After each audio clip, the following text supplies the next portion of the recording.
안녕하세요, 박정훈입니다. 자, 이번 시간부터 우리가 구석기부터 시작을 해서 본격적인 진도를 나가게 될 텐데요. 우선 적어볼까요? 구석기다. 제가 첫 강의 글씨가 작다고 해서 조금 크게 쓸게요. 구석기가 시작이 돼서 어느 시점에 가면은 신석기가 시작이 될 겁니다. 자, 근데 우리가 구석기를 시작하는 데 앞서서 누구나 학교 다닐 때 오스트랄로피테쿠스나 아니면 뭐 호모 하빌리스 도구가 강조된 거죠. 뭐 호모 에렉투스 뭐 이런 이름들을 다 들어봤을 거예요. 근데 뭐 오스트랄로피테쿠스 같은 경우에는 250만 년에서 길게는 뭐 350만 년. 요즘에는 자꾸 연구가 진척이 되면서 500만 년 막 그렇게도 보고 있습니다. 그래서 뭐 우리나라 구석기는 일단 70만 년 전부터 시작을 해요. 70만 년이라는 거는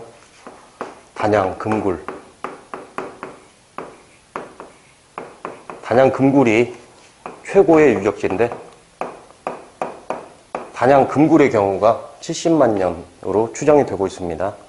그래서 뭐 이보다 더 긴 어떤 지역이 새로 발굴이 돼가지고 그 지역이 더 길다, 더 오래되었다 해서 최고라는 타이틀을 가져가면 모르겠지만 지금까지는 단양금굴이 70만 년 전이라고 추정이 돼서 우리나라 한국사의 시작은 구석기 70만 년 전부터 시작을 해요.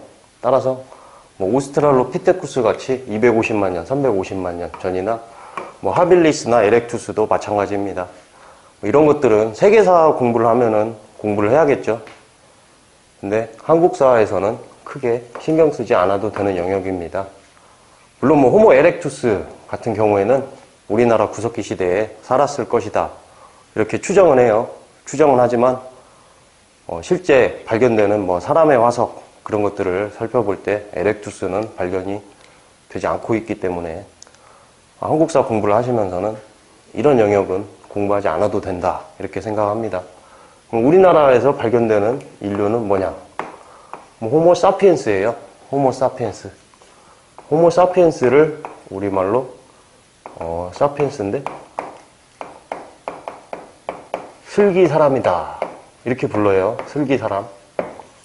근데 슬기사람이라는 거는 우리가 초등학교 때 배운 바른생활, 슬기로운 생활 뭐 그런 도서들이 있어요. 이런 도서들에 나오는 그 슬기인가 하면 그 슬기가 맞습니다. 그래서 구석기에는 호모 사피엔스, 신석기에는 호모 사피엔스라고 부릅니다. 근데 이렇게 뭐 최고 혹은 뭐 어떤 경우에는 최초 이런 글자들이 붙으면은 한국사에서는 시험에 매우 자주 출제되는 출제위원들이 즐겨서 출제하는 그런 영역이기 때문에 신경을 써서 외워주셔야 됩니다. 근데 우리가 구석기나 신석기 이거를 뭐라고 불러요? 선사시대 이렇게 불러요.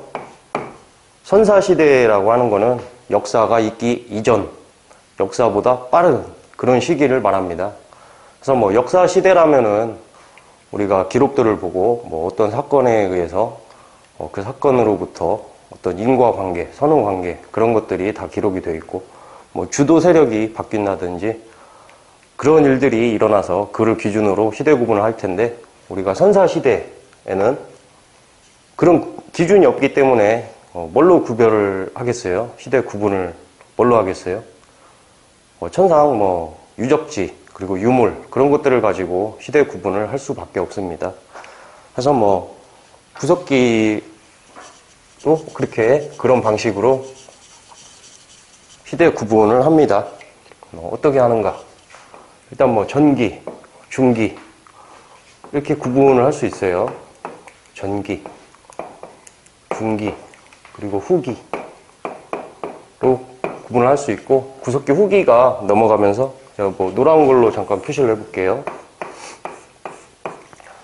하면 뭐 어떤 큰 변화가 있기 때문에 우리가 신석기 이렇게 부르겠죠. 이 큰 변화가 뭐일 것 같습니까? 물론 뭐 누구나 농업혁명 신석기 혁명이다 이렇게 부르죠. 농경의 시작입니다.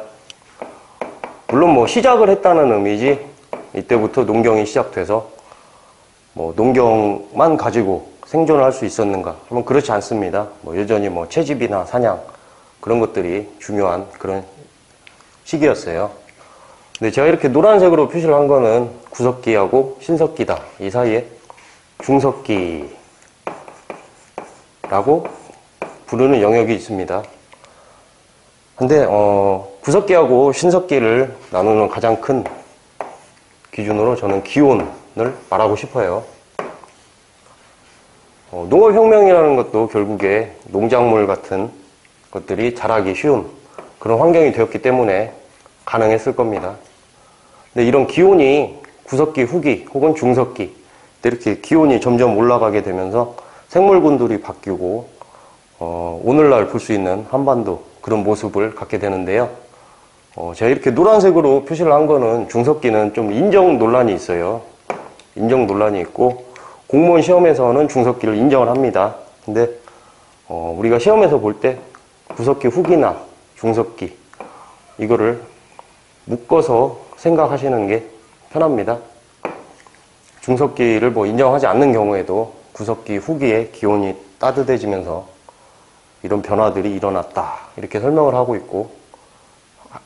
있기 때문에 구석기 후기와 중석기 기온의 변화 그리고 신석기로 넘어가는구나 하고 이해를 하시면 됩니다. 뭐 시기는 구석기는 70만 년 전인데 구석기에서 신석기로 넘어가는 이 중석기 과도기를 거쳐서 이때는 어느 때냐 하면은 1만 년 전이다 이렇게 표현을 해요. 근데 지금 뭐 2000년이 조금 넘었죠. 그래서 기원 전으로 치면은 8000년 전입니다.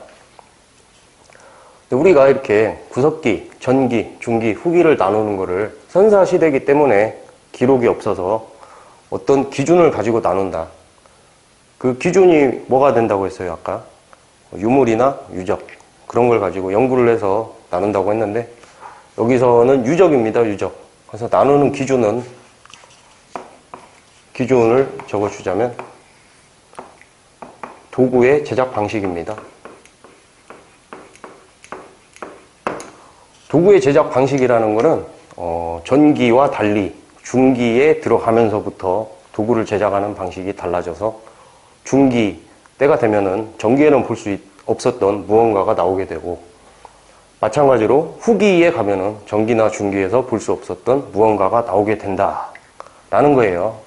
그래서 이 기준이라는 거 선사시대이기 때문에 기록이 없어서 우리가 유물, 여기서 말하는 유물은 도구를 가지고 나눈다. 이걸 뭐 이해하는 게 그렇게 어렵지 않은 것 같아요. 그래서 뭐 도구라고 했는데 일단 뭐 구석기 하면은 가장 생각할 수 있는 도구가 뭐가 되겠어요? 저는 주먹도끼일 것 같아요. 주먹도끼일 것 같은데 아니 뭐 전기면 뭐 집게도 있죠, 집게. 여기서 하나 이 앞에 이 이후에 공부를 할 때도 필요한 개념인데 여기서 하나 제가 짚고 넘어가고 싶은 거는 주먹도끼가 전기에 사용이 되었다 라는 의미에 대해서 하나 짚고 넘어가고 싶어요. 제가 뭐 예를 들어 가지고 도자기를 만들고 싶다 해서 뭐 도예방이라고 하는 도자기를 만드는 그런 곳에 가서 이렇게 토기를 만들어요. 근데 뭐 이런 걸 한번 만들어 봤어요. 이게 뭐예요? 빗살무늬 토기죠. 청동기 시대의, 신석기 시대의 대표적인 토기. 신석기 빗살무늬 토기인데, 이걸 만드는 게 불가능합니까? 가능합니다. 그냥 만들면 돼요. 아니면 뭐 이렇게. 저 비파형 동검을 한번 만들어 봤어요. 지금 2019년인데, 2019년에 신석기 빗살무늬 토기도 만들어 보고, 청동기에 비파형 동검도 한번 만들어 봤어요. 이게 불가능해요? 가능해요. 그래서 주먹도끼가 전기에 쓰였다. 아니면 뭐가 됐든 어떤 게 이 시기에 나온다라는 거는 정확한 의미가 그때부터 쓰였다는 의미예요. 이게 왜 중요하냐면 구석기, 신석기에 도구를 제작하는 거를 크게 보면은 구석기는 뗀석기입니다. 뗀석기. 신석기다 하면은 돌을 갈아서 만들어요. 간석기 라고 하는데, 뭐 마찬가지로 예를 들어 가지고 뭐 간돌검이다, 간돌검. 그럼 뭐 제작 방식을 가지고 이야기할 때는 갈아서 만들었으니까 간석기죠. 뭐 이게 시대가 어느 때일 것 같아요? 신석기 같아? 이거는 청동기입니다. 청동기에 우리 고인돌하고 같이 많이 나오는 그런 유물이에요. 간돌검은. 그래서 뭐 어떤 시기부터 라는 개념을 가지고 있어야지, 뭐 혼자 괜히 뭐 이렇게 체계적으로 딱 나눠서 방식은 이거야, 뭐 이렇게 공부를 하다가는 남들은 쉽게 푸는 그런 영역을 혼자 생각을 잘못해서 혼자 어려워질 수가 있습니다. 뭐 시험에서는 특히나 문제와 관련해서 매우 중요하겠죠. 그래서 어떤 시기에 어떤 것이 쓰였다라는 것은 정확하게는 그때부터 쓰였다라는 의미입니다. 그래서 뭐 주먹도끼나 집게 이런 것들이 전기에 쓰이는데, 이런 것들의 특징을 살펴보자면 만능석기라고 해요. 만능석기. 우리가 뭐 일상생활에서는 뭐 쟤는 뭐 만능이야, 뭐 쟤는 다 잘해, 이런 의미겠지만, 이때는 만능석기라고 하는 거는 그 하나를 가지고 여러 가지 용도로 다 썼다는 거예요. 이 면에서 중기하고는 차이를 보입니다. 중기에 가면은 용도 분화가 됩니다.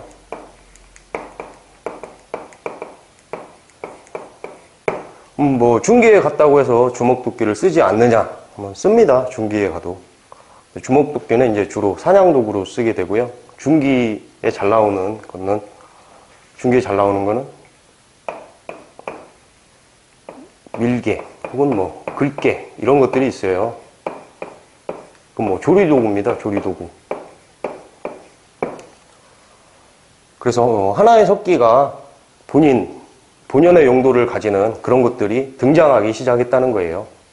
주먹도끼 여전히 쓴다고 했어요. 사냥 도구로 하는데, 이런 도구를 만드는 거는 제가 도구의 제작 방식의 차이를 가져요. 구석기 전기, 중기, 후기를 나누는 거는 도구의 제작 방식을 기준으로 하기 때문에. 그래서 뭐 이런 것들을 어떻게 만드느냐 한다면은 몸돌에서 나온 격지를 가지고 다듬어서 만듭니다. 몸돌이라는 거는 뭐 큰 거를 깨서, 뗀석기니까 구석기는 떼서 나온 조각들을 다듬어서 이런 뭐 글깨 혹은 뭐 밀깨 이런 거를 만듭니다. 근데 이제 구석기 후기에 오게 되면, 혹은 뭐 중석기다 이렇게 표현할 수 있는 이런 시기에 오게 되면은 기온이 막 올라가요. 기온이 막 올라가면서 매머드 같이 등치가 굉장히 크고 막 털이 나 있는 그런 동물들은 도태가 되고, 작고 빠른 뭐 토끼 뭐 이런 것들이 발생하게 되는데요. 그런 것들을 사냥을 하려면은 기존에 있는 뭐 주먹도끼 이런 것들보다는 작고 빠른 짐승들을 잡으려면 뭐 활이나 창, 작살 이런 것들이 필요했을 거예요. 그래서 크기가 작아집니다. 그래서 뭐 잔석기라는 표현이 나와요. 잔석기에서 잔은 잘다라는 표현. 잘다라는 말은 제가 뭐 예컨대 뭐 사과를 이만큼 샀어요. 근데 알이 다 작다, 크기가 작다, 그걸 잘다라고 해요. 아니면 뭐 곡식을 이렇게 샀다, 이 곡식의 나달의 크기가 작다, 그걸 잘다라고 해요. 그래서 조그만 석기들, 작고 빠른 짐승을 잡기 위해서 조그만 석기들이 발달을 합니다. 이런 거는 어떻게 만들었느냐 하면은 교과서에 보시면 쐐기를 대고 반복적으로 작은 것들을 많이 만드는 거예요. 그걸 뭐 돌날겹지 이렇게 부릅니다. 여기서 뭐 쐐기라는 거는 특정 뭐 이 시대를 대표하는 그런 게 아니고, 물론 시험 볼 때는 쐐기를 사용해서 돌날겹지를 만든다 하기 때문에 쇠기라는 단어를 보면은 아, 구석기 후기구나 혹은 중석기구나. 기온이 확 변해서 생물군이 작고 빠른 짐승들이 발생하고 그거를 사냥할 그런 시기구나.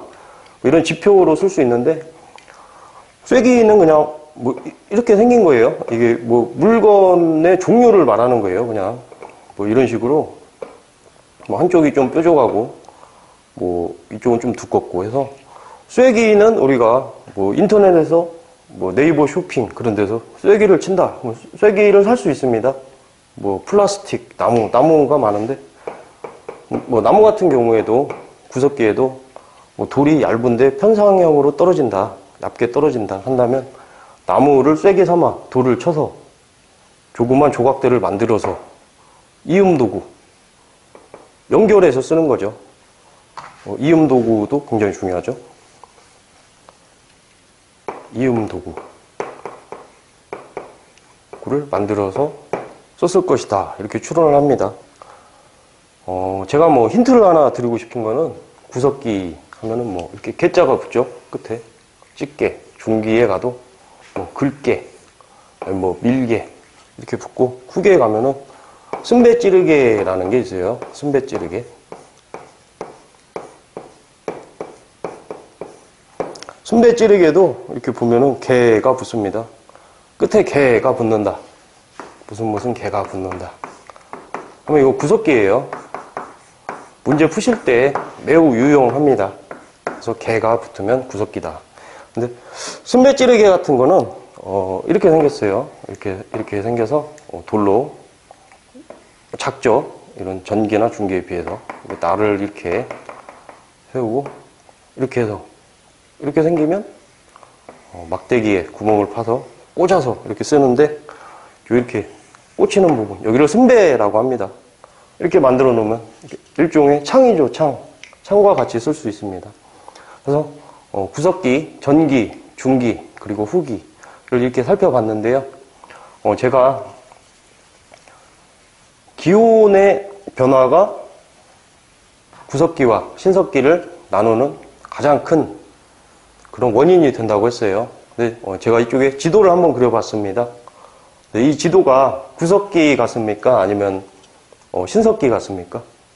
이 지도는 구석기 지도가 될 수가 없어요.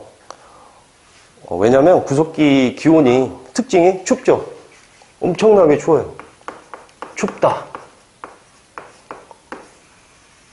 얼마나 추운지 이 지도로 표시를 하자면 여기가 뭐 이제 일본이 뭐 크게 4개 열도로 이렇게 있고 하는데 이 일본과 우리나라 사이 현재 동해 이쪽에는 호수가 있었습니다. 호수.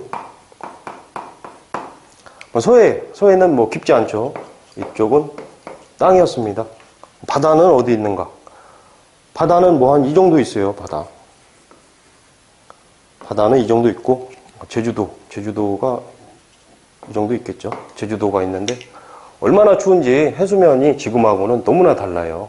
그래서 뭐 일본이나 제주도 같은 곳은 걸어서 갈 수 있는 육지로 연결된 이런 형태였습니다. 구석기가.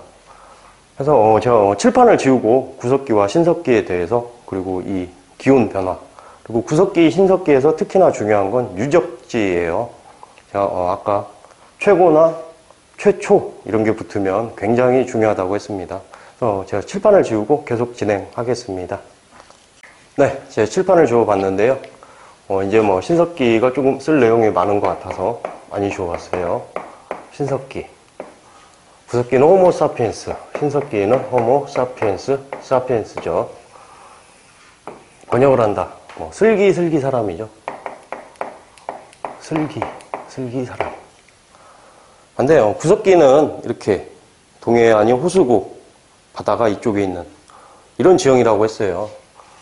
특징을 살펴보자면 매우 춥다.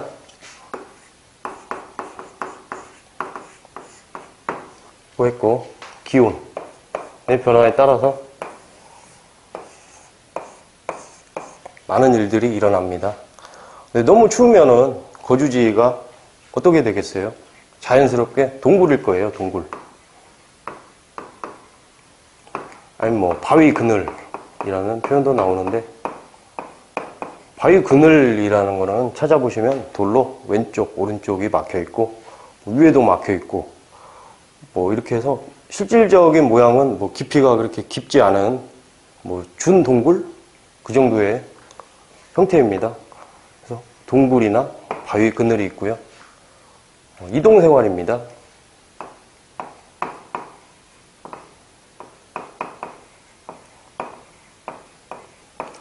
왜 이동생활을 하겠어요?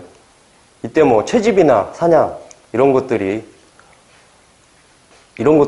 통해서 생존을 하게 되는데, 그래서 뭐 채집이나 사냥 같은 것도 뭐 과일이 막 있어서 그걸 다 채집을 하고 그런 거는 정말 드문 일이고, 그냥 식물이 있으면 뿌리를 캐서 뿌리를 먹고 이런 형태가 일반적이었습니다.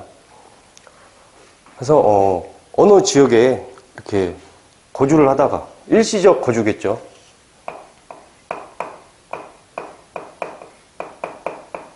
어느 지역에 거주를 하다가 그 지역에 더 이상 뭐 식물군 자체가 없다 그러면 다른 지역으로 이동을 해서 또 그 지역에서 생존을 하다가 이런 삶의 형태가 계속 반복이 됩니다.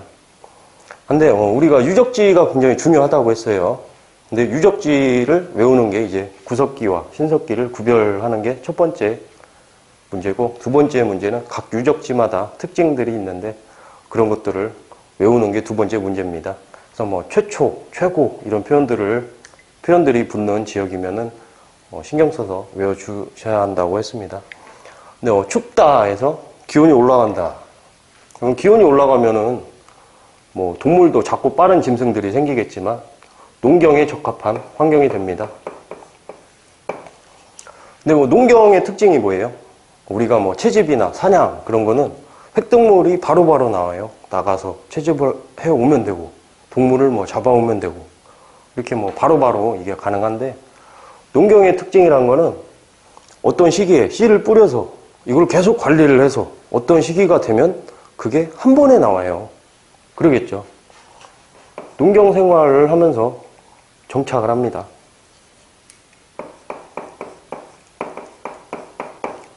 농경 생활을 하면서 정착을 하게 돼요. 여기서 또 중요한 게 있습니다. 일시 거주가 구석기 형태고 신석기에 오면은 농경이 시작되면서 정착을 하게 되는데, 우리 민족의 뿌리다 라고 하는 거를 구석기인이라고 볼 수가 있는가? 구석기인들이 막 나오죠. 뭐 상실이 바위그늘에서도 뭐 구석기인들이 뭐 적어볼까요? 뭐 승리산인, 아니 뭐 만다린, 아니 뭐 홍수아이,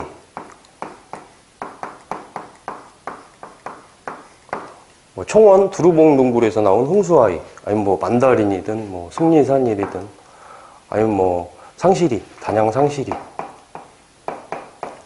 상실이에서 나온 인골 화석이든 이들을 우리의 조상으로 볼 수 있는가? 볼 수 없다는 거죠. 왜냐하면 이동 생활을 했기 때문에. 더군다나 중석기하고 연관을 해서 생각을 하면은 유적지 자체가 구석기에 여기저기 존재를 하다가 중석기에는 싹 없어집니다. 흔적이. 중석기의 흔적은 너무나 적어요. 그러다가 정착 생활을 시작하게 돼요. 뭐 이들을 우리 조상으로는 볼 수 없다는 거죠. 이들은 그냥 있다가 갔어요. 이동 생활. 이동 생활이 첫 번째 이유고, 두 번째 이유는 호모 사피엔스나 뭐 호모 사피엔스 사피엔스, 뭐 이들도 마찬가지입니다. 오스트랄로피테쿠스, 하빌리스, 에렉투스, 뭐 저런 존재들도 우리가 진화론을 볼 때 뭐 오스트랄로가 진화를 해서 점점 변해서 하빌리스가 되고, 하빌리스가 에렉투스가 되고, 그게 사피엔스가 되고, 또 사피엔스가 사피엔스가 되고, 그런 식이 아니에요. 이런 존재들은 어떻게 보면 그 시대에 가장 승리했던 그런 종족들이에요. 이런 종족들을 이렇게 놓고 보면 얘가 얘로 변화를 하고 얘가 얘로 변화를 하고 이렇게는 볼 수가 없습니다. 각각 별개의 다른 종족이다 이렇게 봐야 돼요. 다만 진화론적에서 오스트랄로피테쿠스보다 하빌리스가 더 발달된 형태, 점점 진화된 형태의 모습을 보여주고 있다. 이게 진화론이에요. 하나가 계속 변해서 된 게 아니고. 그래서 구석기에 보이는 호모 사피엔스 우리 조상으로 볼 수가 없습니다. 그래서 교과서에 보면은 이런 표현이 나옵니다. 신석기부터 청동기 시대를 거치면서 우리 민족의 기틀이 형성되기 시작했다. 이 부분도 굉장히 시험에 잘 나오는 거예요. 신석기부터 청동기를 거치면서 민족의 기틀이 형성되기 시작했다. 기틀 형성 이렇게 쓸까요? 구석기는 아니란 거예요. 이 부분도 시험에 굉장히 잘 나오는 주제입니다. 하는데 농경이 시작이 돼서 정착 생활을 했어요. 그럼 그 농경이라는 거를 우리가 주의 깊게 볼 필요가 있습니다. 농경이 시작됐다 한다면 자연스럽게 지금 뭐 오늘날도 우리가 뉴스 같은 데를 보면은 뭐 태풍이 와서 사과가 다 떨어져서 명절 때가 됐는데 사과 값이 엄청나게 올랐다더라. 이런 기사도 볼 수 있고 아니면 뭐 벼가 다 쓰러져 가지고 대학생들이 가서 지원 봉사를 했다. 뭐 이런 내용도 볼 수 있습니다. 그럼 뭐 자연스럽게 농경을 하면서 자연 환경에 대한 관심이 높아졌을 겁니다.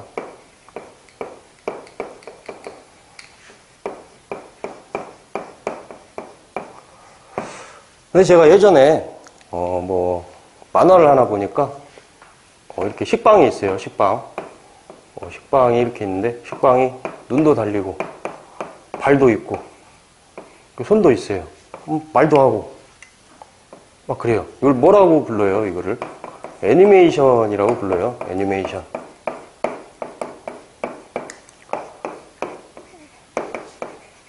영어로 뭐 애니마가 아니고 애너머라고 부릅니다. 이거는. 근데 뭐 정령이나 뭐 혼 이런 단어예요. 그래서 자연 환경에 대한 관심이 높아지다 보니까 뭐 태양, 뭐 물, 비, 아니면 뭐 그냥 자연물도 괜찮습니다. 뭐 나무든 뭐 바람도 마찬가지고 이런 것들에 정령이나 혼이 있다라고 믿는 그런 원시 신앙이 생깁니다. 이거를 애니미즘이다 이렇게 불러요. 한편 우리가 정착 생활을 한다고 했어요. 농경을 하려면 이동 생활을 해서는 안 되니까 정착 생활을 한다는 거는 뭐 어느 정도 소유권, 사유재산 개념은 없지만 어떤 지역에 거주를 했다는 거예요. 어떤 형태로 거주를 했는가 하면은 씨족사회라고 부릅니다. 그 씨족이라는 단어는 신석기부터 나오는 단어예요. 여기서 우리가 지금하고 차이를 하나 짚고 넘어가자면 모계사회입니다.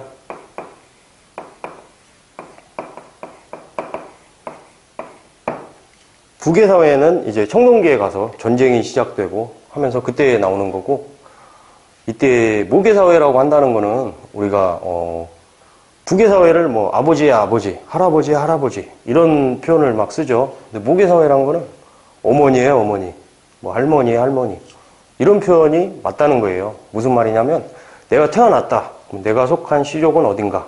어머니 쪽 씨족에 속합니다. 그래서 씨족사회에 씨족이 기본이 되고, 그러니까 혈연을 기준으로 한 거죠. 혈연을 기준으로 한 씨족이 기본이 되고, 씨족과 씨족 간의 조계혼을 통해서 부족을 형성하게 됩니다. 여기서 우리가 씨족이다, 부족이다 하는 개념을 보자면, 제가 그 어머니의 어머니, 할머니의 할머니라고 했어요. 이걸 뭐라고 해요? 조상이라고 해요. 조상. 조상과 조상, 뭐 혼 연결시켜주는 존재. 샤먼은 이제 무당이죠. 무당. 샤머니즘이 발달을 합니다. 조상 때문에. 그러니까 샤머니즘. 샤머니즘이 발달을 하게 돼서, 이건 뭐 정령신앙이라고 한다면, 그럼 뭐 조상, 아니면 뭐 영혼, 이런 것들을 숭배하게 되는 거예요. 또 한편 C족을 기반으로 조계원을 통해서 부족을 이뤘다 한다는 거는 예를 들어 호랑이 부족 혹은 곰 부족 이런 개념들이 신석기부터 시작을 했다는 말입니다. 근데 여기서 말하는 호랑이나 곰 이게 뭐예요? 뭘 위해서 이렇게 하는 거예요? 일종의 정체성이에요. 정체성. 우리 군부대에도 이런 게 있죠. 백마부대, 흑표부대 이런 게 있듯이 우리의 수호신, 호랑이, 곰 우리는 호랑이 부족이야. 이런 게 발달하게 됩니다. 토템, 상징으로부터 그건 이게 토템이고 토테미즘이 생깁니다. 그럼 이제 정체성이죠. 정체성. 부족의 기원. 그래서 기온의 변화가 농경의 변화를 낳고 농경을 하려면 정착 생활을 해야 되고 정착 생활을 하면 어느 지역에 거주라는 개념은 점유겠죠. 이때 소유권 개념은 없으니까. 점유라는 거는 쉽게 말해서 내가 도서관에 갔다. 그래서 내 자리를 가지고 공부를 한다 하는데 가끔 빈자리도 많고 하다 보면 가방을 옆자리에 이렇게 놓기도 해요. 자기 공부하는 옆자리에 빈자리가 좀 있고 하면 그 자리가 그 사람 겁니까? 아니죠. 그 사람이 본인이 앉은 자리, 옆자리 점유하고 있는 거죠. 이런 개념입니다. 그래서 시족사회 그리고 부족을 이루어서 집단 생활을 하다 보니까 농경으로부터 자연환경에 대한 관심, 애니미즘이 시작이 되고 시족, 모계사회에서 조상 하면 샤머니즘이 시작이 되고 부족이라는 개념으로부터 토테미즘이 시작이 돼서 그걸 원시신앙이라고 합니다. 원시신앙. 원시신앙이 발생을 합니다. 근데 이제 지우고 계속 하겠습니다. 네, 칠판을 지워봤는데요.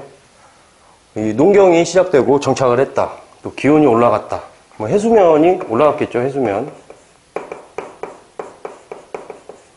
해수면이 상승. 따뜻해져서 했기 때문에 노란색으로 적어봤어요. 그래서 신석기가 되면은 오늘날 우리가 볼 수 있는 오늘날의 지형이 되게 되는데요. 해수면이 상승하면서 삶의 터전이 바닷가 혹은 강가가 됩니다. 구석기의 강가는 지형은 그럴 수 있어도 물이 흐르고 하기가 쉽지 않았을 거예요. 물론 구석기에 가도 어로는 합니다. 어로라는 표현은 나와요. 어로라는 표현이 증명이 되는 거는 물고기 조각 같은 게 나오는 지역이 있기 때문에 일반적이지는 않았겠죠. 얼음을 깨고 고기를 잡았는지 그건 모르겠지만 구석기에도 어로라는 단어는 있습니다. 이건 주의해야 되는 부분이고요. 해수면이 올라가니까 바닷가나 강가가 삶의 터전이 되었는데 가장 유명한 게 조개더미. 조개를 이렇게 써요. 이게 조개 패자죠. 조개 패자. 그래서 패총이 있습니다. 패총이라는 거는 신석기인들이 조개를 채취를 해서 먹고 조개 껍데기를 버린 그럼 오늘날로 말하면 음식물 쓰레기 같은 거예요. 그래서 바닷가 하면 김해, 수갈이나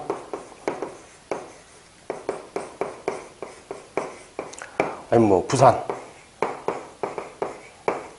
동삼동이 유명하죠. 동유적에 가게 되면은 패총이 있습니다. 삶의 터전이 바닷가, 강가가 되었다는 이야기인데 제가 그 지역 공부를 하는 게 외우는 게 좀 까다롭다고 했어요. 근데 이렇게 구석기 특징은 춥고 신석기 특징은 날씨가 따뜻해지면서 오늘날과 같은 지형이 되었다라는 것으로부터 지형을 사실 조금 쉽게 외울 수 있습니다. 지형을 여기 한번 적어주자면 강원도 양양 오산리, 아니면 뭐 무남 고성리 가시나, 뭐 김해 수갈이나 부산 동삼동, 아니면 뭐 강가 같은 경우에는 서울 암사동이 있죠. 서울 암사동.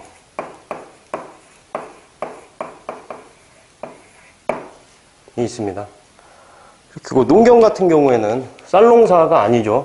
쌀농사는 청동기에 들어가서 시작이 되는 거고, 뭐 조, 피, 수수 등을 재배하게 되는데, 잘 나오는 지역이 뭐 평양 남경이나 뭐 봉산 지탐리가 자주 출제가 됩니다.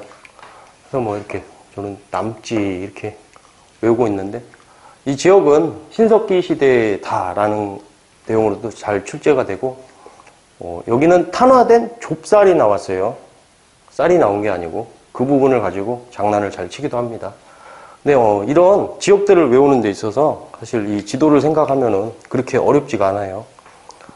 강원 뭐 무남리나 뭐 양양 오산리, 아니면 뭐 부산 동삼동, 뭐 김해 수갈이나 제주 한겨도 있고, 뭐 한강 근처에 뭐 암사동, 아니면 뭐 평양 쌀이 나온 곳, 그 지탐리는 좀 밑에고 하는데, 지도에서 이 지역을 생각해 보면 강가도 그렇지만 특히나 바닷가 같은 경우에는 구석기에는 여기에 적어놓은 이런 지역들이 바다 자체가 아니에요.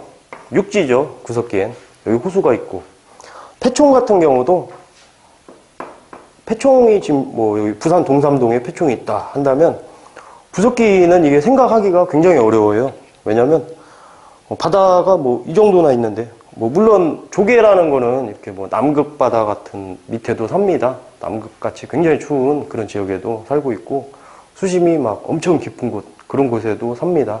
그래서 구석기에 뭐 조개가 있었다 손 치더라도 구석기인들이 여기까지 뭐 가서, 바다까지 가서 조개를 먹고 껍데기를 들고 와서 여기까지 와서 버렸겠어요? 말도 안 되는 이야기죠. 그래서 뭐 이런 조개 폐총이라든지 이런 지역들은 지형도를 생각을 하시고, 구석기 특징, 매우 추웠다, 신석기 따뜻해졌다 라는 차이를 머릿속에 가지고 있다면, 지역을 외우는 게 구석기하고 신석기는 그렇게 헷갈리지 않습니다. 그럼 또 구석기도 한번 지역을 어떻게 하면 쉽게 외울 수 있는지 한번 살펴볼까요? 구석기를 이렇게 보면 뭐 최초 발견된 곳, 여기 뭐 종성 동관진이에요. 뭐 종성 동관진, 동관진도 있고, 이 밑에 뭐 웅기도 있고, 하고 뭐 여기는 뭐 북한 지역은 이렇게 평남에 있죠. 평남 지역이고, 여기는 이제 함경도 지역이고 하는데, 이 덕천 승리산,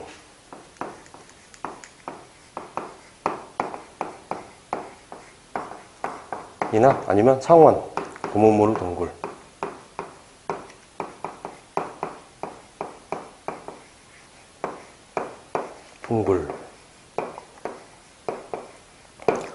뭐 북한은 크게 한 이 정도가 있을 테고요. 중요한 건 남한인데, 남한에서는 이쪽에 집중되어 있습니다.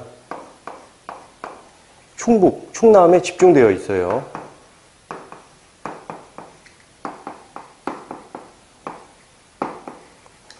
단양 금굴, 구석기 최고의 유적지인 뭐 단양 금굴이나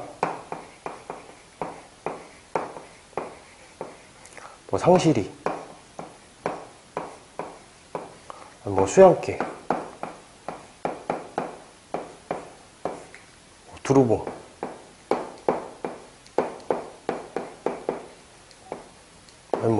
뭐 석장리도 있죠. 석장리. 이렇게 이 지역에서, 충청도 지역에서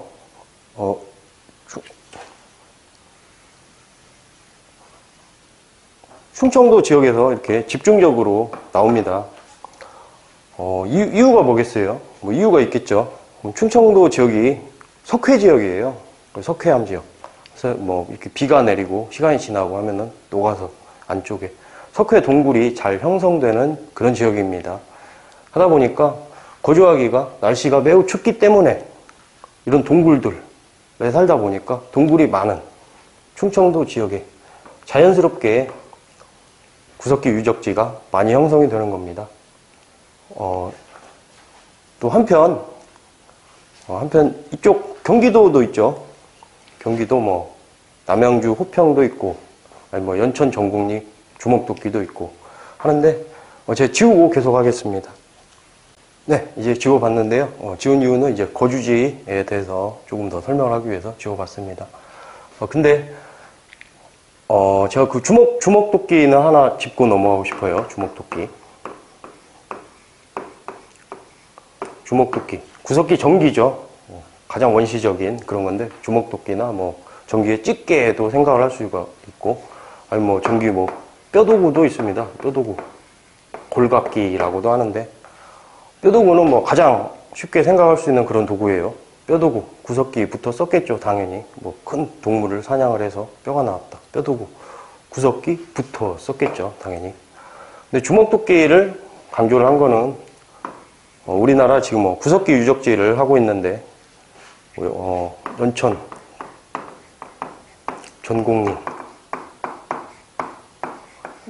여기에서 주먹도끼가 나왔어요. 나온 과정도 굉장히 재밌습니다. 미군 병사가 여자친구와 데이트를 하다가 커피를 끓여 마시려고 돌을 주워 오는 과정에서 돌을 이렇게 딱 보니까 주먹도끼인 거예요.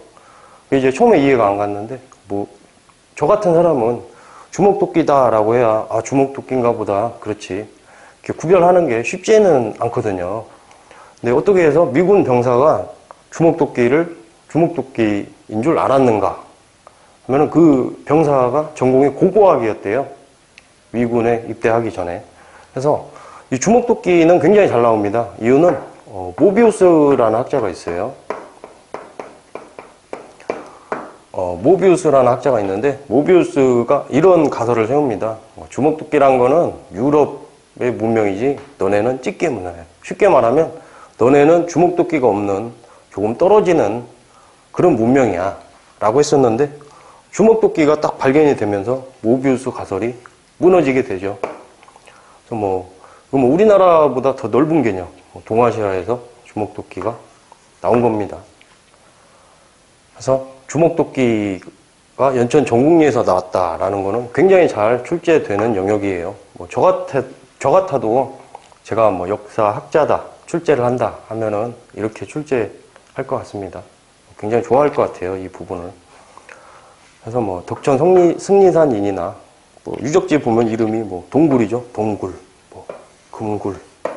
뭐 석장리는 전기 후기가 모두 전기 후기의 유물들이 모두 나온다. 그래서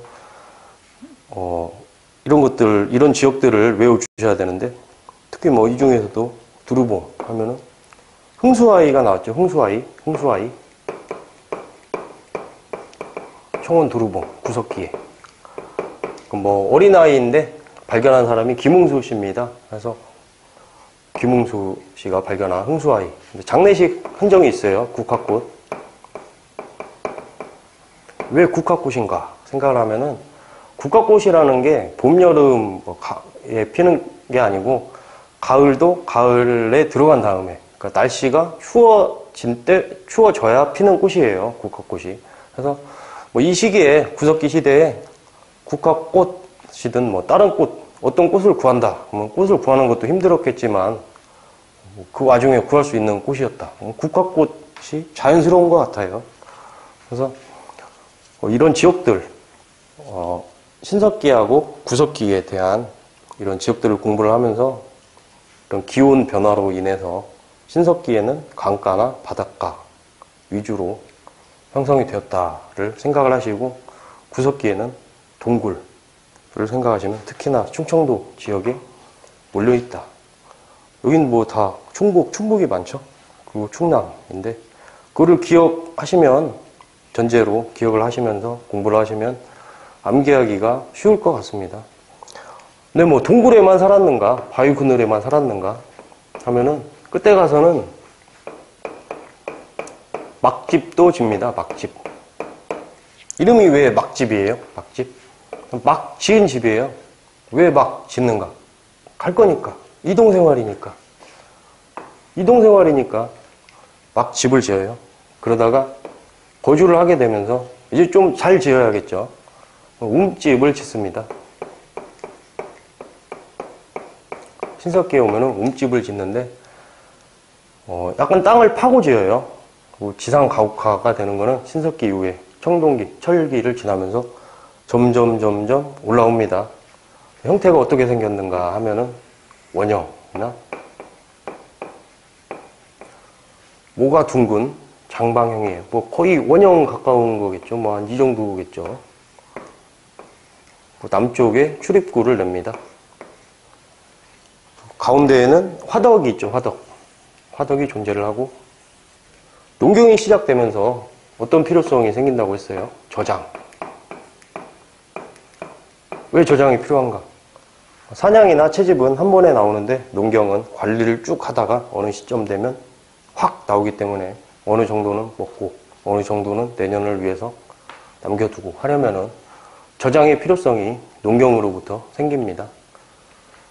그래서 저장구덩이가 화덕 옆에 혹은 출입구 옆에 이렇게 돼요. 뭐 남쪽 출입문.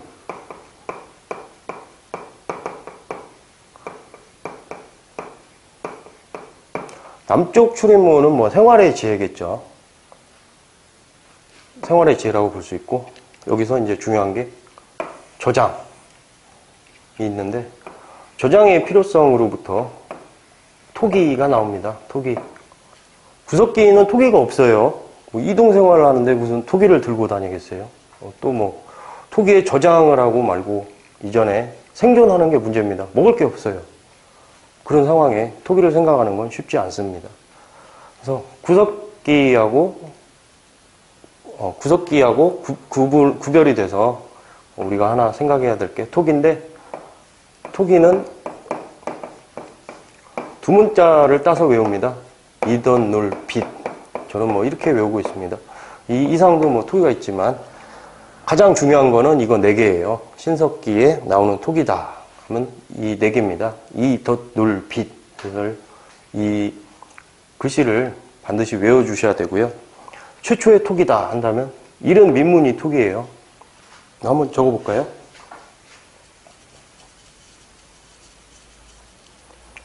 최초의 토기다 한다면 이른 민문이 토기인데,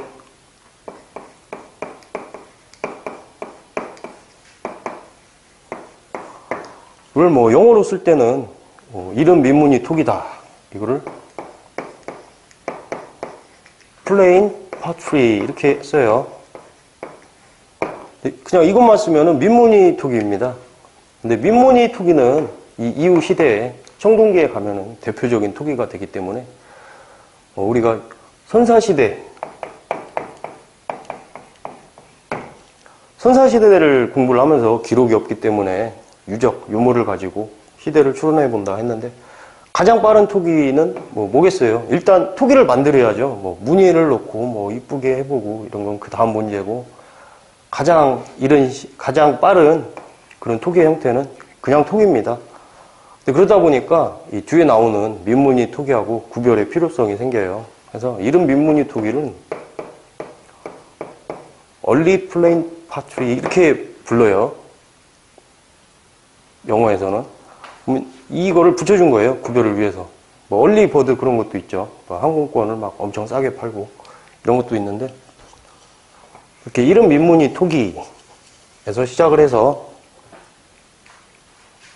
바뀝니다. 이제 뭐 덫이 있는데 이걸 주의를 해야 돼요.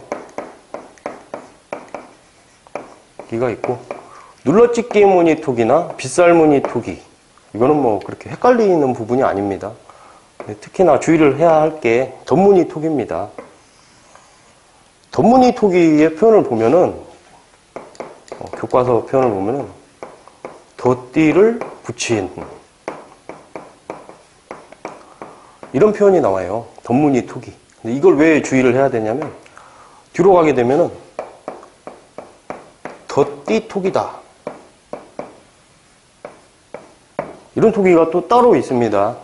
근데 이거는 철기시대예요. 이것만 있느냐 하면 또 있습니다. 덧띠 색인무늬 토기.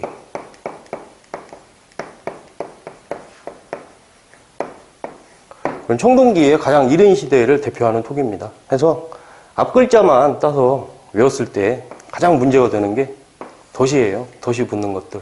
그래서 신석기의 토기가 이덧눌빗인데 덧자. 여기 뭐 덧띠를 붙인 덧무늬 토기. 신석기. 덧띠 색인무늬 토기. 근데 덧띠라는 단어는 또 나와요. 좀 왜 이름을 이렇게 지었는지 모르겠어요. 정말 헷갈리게. 근데 시험에서도 이런 부분, 안 그래도 이런 부분 찾아서 이렇게 이건 뭐 만점 방지용 문제 같은 건 아닙니다.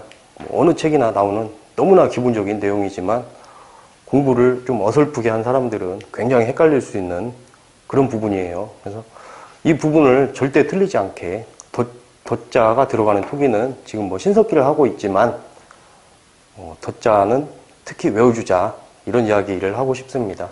그래서 기온이 올라가고 농경이 시작되고 농경이 시작되니까 정착생활이 시작이 되고 하다 보니까 구석기에는 동굴이나 막집에서 생활을 했지만 정착생활을 위해서 움집을 지었고 이 정착생활을 시작하게 되는 원인이 되는 농경 때문에 저장의 필요성이 생기다 보니까 토기가 발생하게 되었는데 두 문자를 따서 외우면 이덧눌빗이다 라는 겁니다. 특히나 빗살무늬 토기는 이렇게 밑에가 뾰족한 것이 일반적인 거고 이게 원칙적인 거고 이게 좀 평평한 것도 있어요.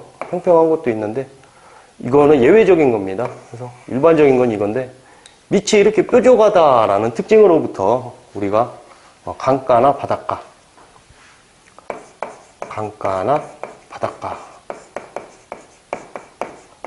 나오는 지역도 뭐 강가나 바닷가거든요. 근데 삶의 터전이 이렇게 해수면이 바뀌게 되면서 강가나 바닷가가 되게 되었는데 밑이 뾰족한 것도 이렇게 모래톱 강가나 바닷가 가면 뭐 이렇게 자갈부터 돌멩이가 둥글둥글하죠. 더 시간이 지난다 하면 모래예요. 거기 이렇게 꽂아서 쓰기 좋은 일반 뭐 평평한 땅에는 쓰기가 굉장히 어렵겠죠. 하지만 이렇게 모래 같은 곳이면 이렇게 툭 꽂으면은 뭐 견고하고 안 흔들리고 더 편했을 겁니다. 그래서 더 편하니까 밑을 뾰족하게 만든 빗살무늬 토기가 신석기의 대표적인 토기죠. 강가나 바닷가를 생각한다면 빗살무늬 토기가 신석기라는 거는 뭐 그렇게 헷갈릴 내용은 아닌 것 같습니다.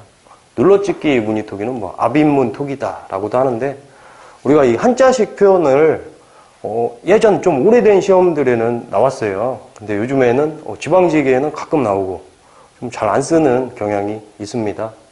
그래서 눌러찍기 무늬라는 말을 더 많이 씁니다. 하는데 제가 신석기는 이쪽만 지우고 계속 진행하겠습니다. 칠판을 주워봤는데요. 구석기하고 신석기 8000년이죠. 8000년 전부터 시작된 기원전 8000년부터 시작된 신석기 일을 하고 있습니다. 근데 기온이 올라가서 농경도 시작이 됐지만 다른 식물군도 많아졌을 거예요. 원시 수공업이 발전을 합니다. 쉽게 말하면 가장 쉽게 직조가 발전을 하게 되는데요. 직조가 이 시기에 시작이 되었다라는 기록이 없겠죠. 선사시대니까 어디까지나 유물을 통해서 추론해 볼 수 있습니다.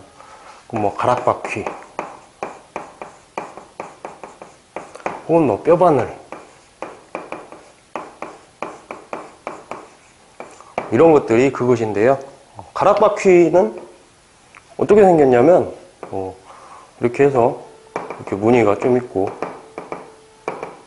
도너츠하고 비슷하게 생겼어요. 근데 직조를 한다 하면은 직조를 하는 거는 이렇게 식물, 섬유, 다발을 가지고 이렇게 꼬아주는 거예요. 막대기를 가지고 이렇게 꼬아주는 건데 이런 가락바퀴는 막대기를 편하게 돌리기 위해서 막대기에 꽂는 그런 도구입니다.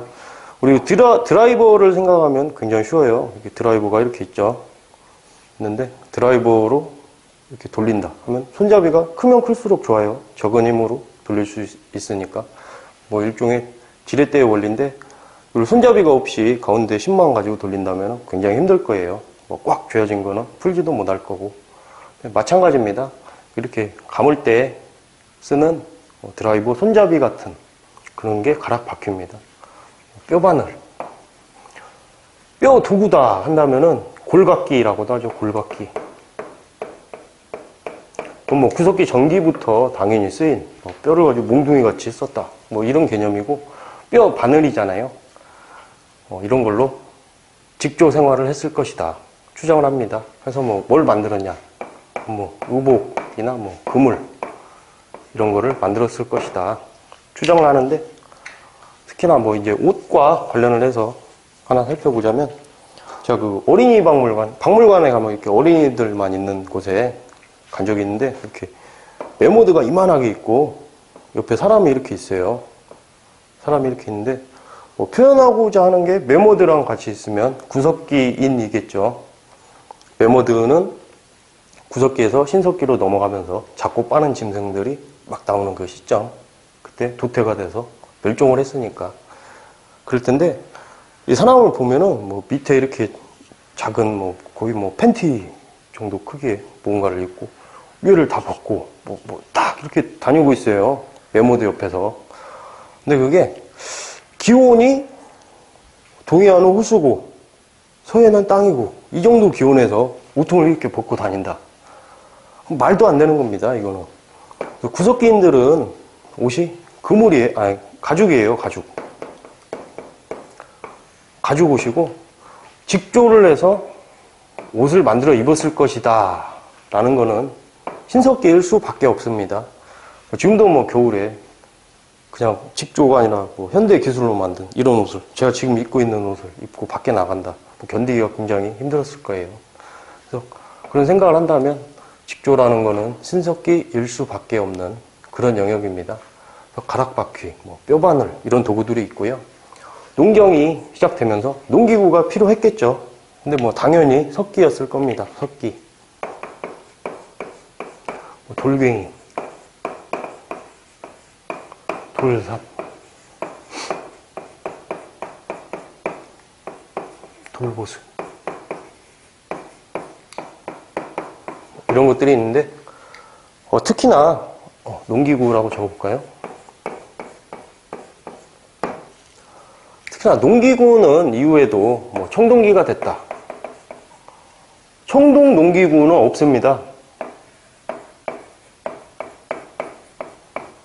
귀한 것도 이유지만 청동은 굉장히 무르기 때문에 돌만도 못해요, 농사를 짓기에는. 그리고 뭐 철기 시대에 들어간다 하더라도 굉장한 기간 석재 농기구입니다. 철기가 너무나 널리 보급이 돼서 대체할 수 있는 그 시점까지는 석재 농기구가 쓰입니다. 뭐 석재 농기구라는 것도 구별을 해 주셔야 되고요. 청동 농기구는 없다. 굉장히 잘 나오는 주제입니다. 그래서 뭐 이렇게 하면은 우리가 구석기, 신석기는 이렇게 뭐 어렵지 않게 뭐 이렇게 조몬토기가 있죠. 신석기 토기, 신석기 토기, 토기를 지워버렸는데 농경이 시작되면서 저장의 필요성이 생기고, 저장의 필요성이 생기다 보니까 토기가 발전을 하게 되고, 두 문자를 따서 외우자면은 이 덧, 눌, 빛인데 덧은 좀 주의를 하자라고 했어요. 근데 이런 토기가 일본에 조몬토기에 영향을 줬다. 유사성을 찾을 수가 있는 거죠. 뭐 이 정도 내용을 가지고 구석기하고 신석기를 살펴본다면, 뭐 특히나 이런 유적지하고 각 유적지가 보이는 내용들, 뭐 그런 거를 잘 외워주신다면은, 구석기, 신석기는 그렇게 어렵지 않게 넘어갈 수 있는, 빠르게 넘어갈 수 있는 그런 영역이 되겠습니다. 상시리 같은 경우에는 남한 최초의 인골 화석이 나온 곳이고, 수양계다 물고기 조각, 이게 수양계에 나왔어요. 수양계. 이런 곳이고 하는데 이렇게 어렵지 않게 구석기와 신석기는 넘어갈 수 있지 않을까 생각합니다. 그래서 다음 시간에는 청동기 그리고 초기 철기에 들어가도록 하겠습니다. 감사합니다.